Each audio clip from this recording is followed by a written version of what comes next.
할렐루야. 사랑하는 대강의 가족 여러분, 오늘 하루도 하나님의 말씀과 동행하는 삶이 되길 소망합니다. 오늘 함께 나눌 하나님의 말씀은 갈라디아서 1장 18절에서 24절 말씀입니다. 그 3년 만에 내가 게바를 방문하려고 예루살렘에 올라가서 그와 함께 15일을 머무는 동안 주의 형제 야고보 외에 다른 사도들을 보지 못하였노라. 보라, 내가 너희에게 쓰는 것은 하나님 앞에서 거짓말이 아니로다. 그 후에 내가 수리아와 길리기아 지방에 이르렀으나 그리스도 안에 있는 유대 교회들이 나를 얼굴로는 알지 못하고 다만 우리를 박해하던 자가 전에 멸하려던 그 믿음을 지금 전한다함을 듣고 나로 말미암아 하나님께 영광을 돌리니라. 아멘. 우리의 신앙생활에서 체험은 매우 중요합니다. 물론 체험만을 중요해서는 안 됩니다. 체험만 강조하게 되면 신비주의적 신앙에 빠지게 됩니다. 하지만 하나님의 은혜와 사랑과 능력을 체험하는 것은 우리의 믿음과 소망을 더욱 확증하는 힘이 되기에 중요한 것입니다. 이 바울은 자신의 사도적 소명에서 특별히 회심의 사건을 소중히 여겼을 뿐만 아니라 그것을 중심으로 생을 전환하여 신학화하였습니다. 이렇게 체험이란 중요한 것입니다. 그러나 이 체험이 체험으로 그쳐서는 안 됩니다. 우리의 체험을 성경을 통해 체계화해서 확고한 믿음 가운데 설 수 있도록 해야 합니다. 이것이 되지 않으면 시간이 지날 때 희미해지고 체험에 대한 확신이 사라지면서 그때 은혜와 감격을 잃어버리고 맙니다. 패션 오브 크라이스트라는 영화가 상영되어 많은 그리스도인들이 그 영화를 보고 감동을 받았습니다. 그때 체험을 한 사람들도 있습니다. 그런데 그때 단지 영화로 보고 만 사람들은 한순간의 감동으로 그치고 말았습니다. 그러나 그때 은혜와 체험을 말씀을 통해 정리하고 붙잡은 분들은 그 감격과 은혜와 능력을 그대로 유지하고 있습니다. 때문에 이렇게 체험을 위하여 후속 조치를 하는 것은 꼭 필요합니다. 이 사도 바울은 다메섹 체험 후 이것을 신학화하는 일을 했습니다. 먼저 사도 바울이 먼저 이 경험을 한 후에 아라비아 광야로 갔습니다. 그는 그곳에서 3년 동안 종교적 경험을 지식화, 또 신학화, 사명화, 행동하는 일을 했습니다.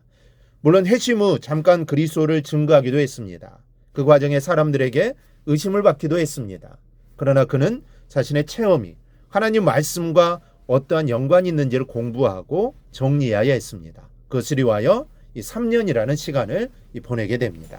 이를 통해 성경적 진리와 자신의 체험과 자기 생활, 이 모든 것을 조화롭게 이루어 그리스도의 십자가의 부활, 그리고 하나님의 구원 사역에 대한 진리를 깨닫고 오직 십자가와 부활만을 증거하게 된 겁니다. 바로 이러한 과정이 필요합니다. 이 선교사는 선교를 위한 준비가 필요합니다. 소명 확인과 그 선교지의 언어와 문화, 풍습 등 여러 부분에 대해 공부를 하고 준비를 한 후 가야 합니다. 이 목회자도 마찬가지입니다. 우리의 사역에서는 우리 나름대로의 준비 과정이 필요합니다. 특별히 우리의 체험을 말씀을 통해 우리의 생활과 증거 등으로 조화를 이루어가는 과정이 꼭 필요합니다. 이러한 준비의 과정이 있을 때 더 큰 확신과 능력으로 설 수 있게 됩니다. 또한 아라비아 훈련 후 그는 가장 먼저 다메섹으로 갑니다. 다메섹은 바울이 핍박하기 위해서 가려던 곳입니다. 그러나 가는 길에 예수님을 만남으로 회심합니다.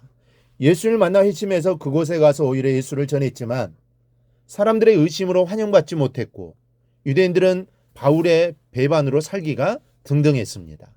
이러한 곳에 바울은 가장 먼저 가서 깨달음과 진리를 증거하고자 했던 겁니다. 이것을 위해서 그는 3년 동안 기도와 말씀으로 준비했습니다. 이 모든 것을 준비하고서는 자신이 실수했던 그곳으로 가서 가장 먼저 그때의 빚을 갚으러 한 것입니다. 사실 그는 가장 먼저 예루살렘으로 갈 수도 있었습니다. 예루살렘에 초대교회가 서 있었고 그 교회 사도들이 있어 그들에게 자신의 모든 과정을 설명하고 복음 전파에 동참할 수 있었습니다. 그러나 그는 다메섹으로 먼저 갔습니다. 자신이 진 빚을 갚으러 했던 것이죠. 사랑하는 성도 여러분, 하나님께 바울을 부르셨듯이 저와 여러분을 부르셨음을 믿습니다. 그리고 여러분에게 소명을 부여하셨습니다. 그리고 이 소명을 확실히 확실히 하는 것은 여러 가지가 있겠지만 그 중에 하나가 체험입니다. 만약 우리에게 이러한 체험이 있다면 이제는 그 체험을 가지고 말씀으로 잘 정리해야 합니다. 그래야 그 체험이 나에게 믿음이 되는 것입니다. 그렇지 못하면 한번 지나가는 일들밖에 되지 않습니다. 그러므로 우리는 하나님께서 나를 여기에 부르셨고 왜 세우셨는지 이것이 정리될 때 나는 온전한 주의 일꾼으로 서게 됩니다. 오늘 우리의 삶이 이 삶이 있어야 합니다. 그럴 때 주님께 귀하게 쓰임받을 수 있습니다. 우리 모두 하나님이 나를 부르셨음에 소명을 가지고 힘써 주를 섬기는 저와 여러분이 되기를 주님의 이름으로 축원합니다. 오늘 묵상한 말씀을 굳게 잡고 삶으로 실천하며 살아내는 대강의 모든 성도들이 되기를 축복합니다.